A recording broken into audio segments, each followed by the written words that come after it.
السلام علیکم ورحمۃ اللہ وبرکاتہ۔ شروع اللہ کے نام سے جو بڑا مہربان نہایت رحم کرنے والا ہے۔ آج کا ہمارا موضوع ہے حضرت بلال حبشی رضی اللہ عنہ کا اسلام اور مصائب۔ حضرت بلال حبشی رضی اللہ عنہ مشہور صحابی ہیں جو مسجد نبوی کے ہمیشہ مؤذن رہے۔ شروع میں ایک کافر کے غلام تھے، اسلام لے آئے جس کی وجہ سے طرح طرح کی تکلیفیں دیے جاتے تھے۔ امیہ بن خلف جو مسلمانوں کا سخت دشمن تھا، ان کو سخت گرمی میں دوپہر کے وقت تپتی ہوئی ریت پر سیدھا لٹا کر ان کے سینہ پر پتھر کی بڑی چٹان رکھ دیتا تھا تاکہ وہ حرکت نہ کر سکیں، اور کہتا تھا کہ یا اس حال میں مر جائیں اور زندگی چاہیں تو اسلام سے ہٹ جائیں، مگر وہ اس حالت میں بھی احد احد کہتے تھے، یعنی معبود ایک ہی ہے۔ رات کو زنجیروں میں باندھ کر کوڑے لگائے جاتے اور اگلے دن ان زخموں کو گرم زمین پر ڈال کر اور زیادہ زخمی کیا جاتا تاکہ بے قرار ہو کر اسلام سے پھر جائیں یا تڑپ تڑپ کر مر جائیں۔ عذاب دینے والے اکتا جاتے، کبھی ابو جہل کا نمبر آتا، کبھی امیہ بن خلف کا، کبھی اوروں کا، اور ہر شخص اس کو کوشش کرتا کہ تکلیف دینے میں زور ختم کر دیں۔ حضرت ابو بکر صدیق رضی اللہ عنہ نے اس حالت میں دیکھا تو ان کو خرید کر آزاد کر دیا۔ معزز سامعین، حضرت بلال رضی اللہ عنہ کو ہر طرح سے ستایا جاتا تھا، سخت سے سخت تکلیفیں پہنچائی جاتی تھیں۔ مکہ کے لڑکوں کے حوالہ کر دیا جاتا کہ وہ ان کو گلی کوچوں میں چکر دیتے پھریں، اور یہ تھے کہ ایک ہی ایک ہے کی رٹ لگاتے تھے۔ اسی کا یہ صلہ ملا کہ پھر حضور کریم صلی اللہ علیہ وسلم کے دربار میں مؤذن بنے اور سفر حضر میں ہمیشہ اذان کی خدمت ان کے سپرد ہوئی۔ حضور کریم صلی اللہ علیہ وسلم کے وصال کے بعد مدینہ طیبہ میں رہنا اور حضور کریم صلی اللہ علیہ وسلم کی جگہ کو خالی دیکھنا مشکل ہو گیا، اس لیے ارادہ کیا کہ اپنی زندگی کے جتنے دن ہیں جہاد میں گزار دوں، اس لیے جہاد میں شرکت کی نیت سے چل دیے۔ ایک عرصہ تک مدینہ منورہ لوٹ کر نہیں آئے۔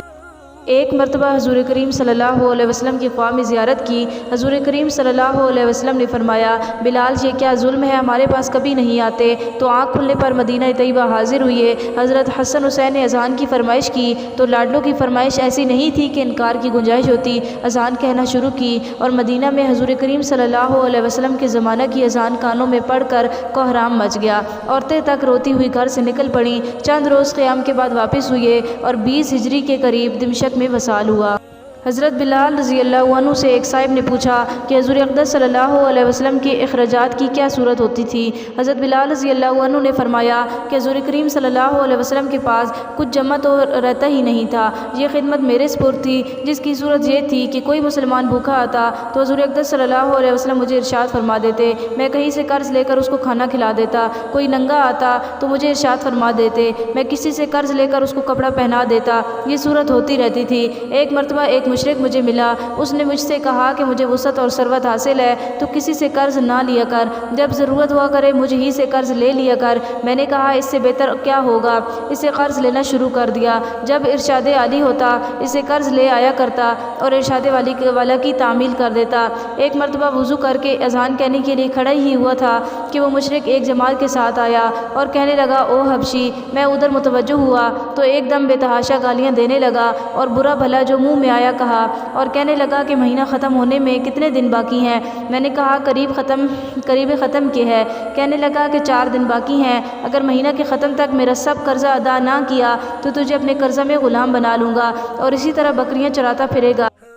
یہ کہہ کر چلا گیا۔ مجھ پر دن بھر جو گزرنا چاہیے تھا وہی گزرا۔ تمام دن رنج و صدمہ سوار رہا اور عشاء کی نماز کے بعد حضور اقدس صلی اللہ علیہ وسلم کی خدمت میں تنہائی میں حاضر ہوا اور سارا قصہ سنایا اور عرض کیا، یا رسول اللہ، نہ آپ کے پاس اس وقت ادا کرنے کو فوری انتظام ہے اور نہ کھڑے کھڑے میں کوئی انتظام کر سکتا ہوں، وہ ذلیل کرے گا، اس لیے اگر اجازت ہو تو اتنے قرض اترنے کا انتظام ہو، میں کہیں رپوش ہو جاؤں، جب آپ کے پاس کہیں سے کچھ آ جائے میں حاضر ہو جاؤں گا۔ یہ عرض کر کے میں گھر آیا، تلوار لی، ڈھال اٹھائی، جوتا اٹھایا، یہی سامان سفر تھا اور صبح ہونے کا انتظار کرتا رہا کہ صبح کے قریب کہیں چلا جاؤں گا۔ صبح قریب ہی تھی کہ ایک صاحب دوڑے ہوئے آئے کہ حضور کریم صلی اللہ علیہ وسلم کی خدمت میں جلدی چلو۔ میں حاضر خدمت ہوا تو دیکھا کہ 4 اونٹنیاں جن پر سامان لدا ہوا ہے بیٹھی ہیں۔ حضور اقدس صلی اللہ علیہ وسلم نے فرمایا، خوشی کی بات سناؤں کہ اللہ تعالیٰ نے تیرے قرضہ کی بے باکی کا انتظام فرما دیا، یہ اونٹنیاں بھی تیرے حوالے اور ان کا سامان بھی۔ فدق کے رئیس نے یہ نذرانہ مجھے بھیجا ہے،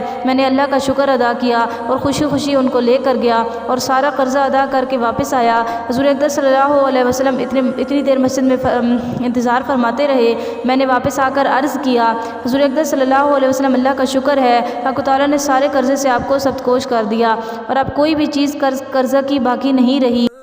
حضور کریم صلی اللہ علیہ وسلم نے درجات فرمایا اس سامان میں سے کچھ باقی ہے؟ میں نے عرض کیا کہ جی ہاں کچھ باقی ہے۔ حضور اقدس صلی اللہ علیہ وسلم نے فرمایا اسے بھی تقسیم ہی کر دے تاکہ مجھے راحت ہو جائے۔ تمام دن گزر جانے کے بعد عشاء کی نماز سے فراغت پر حضور اقدس صلی اللہ علیہ وسلم نے درجات فرمایا کہ وہ بچا ہوا مال تقسیم ہو گیا یا نہیں۔ میں نے عرض کیا کہ کچھ موجود ہے، ضرورت مند آئے نہیں، تو حضور اقدس صلی اللہ علیہ وسلم نے مسجد ہی میں آرام فرمایا۔ دوسرے دن عشاء کے بعد پھر حضور اکرم صلی اللہ علیہ وسلم نے فرمایا کہو جی کچھ ہے؟ میں نے عرض کیا کہ اللہ جل شانہ نے آپ کو راحت عطا فرمائی کہ وہ سب نمٹ گیا۔ حضور کریم صلی اللہ علیہ وسلم نے اللہ جل شانہ کی حمد و ثنا فرمائی۔ حضور کریم صلی اللہ علیہ وسلم کو یہ ڈر ہوا کہ خدا نخواستہ موت آ جائے اور کچھ حصہ مال کا آپ صلی اللہ علیہ وسلم کی ملک میں رہے۔ اس کے بعد گھروں میں تشریف لے گئے اور بیویوں سے ملے۔ اللہ والوں کی یہ خواہش رہتی ہے کہ ان کی ملک میں مال و متاع کچھ نہ رہے۔ پھر حضور اقدس صلی اللہ علیہ وسلم کا تو کیا پوچھنا جو سارے نبیوں کے سردار ہیں، سارے اولیاء کے سرتاج۔ حضور کریم صلی اللہ علیہ وسلم کو اس کی خواہش کیوں نہ ہوتی؟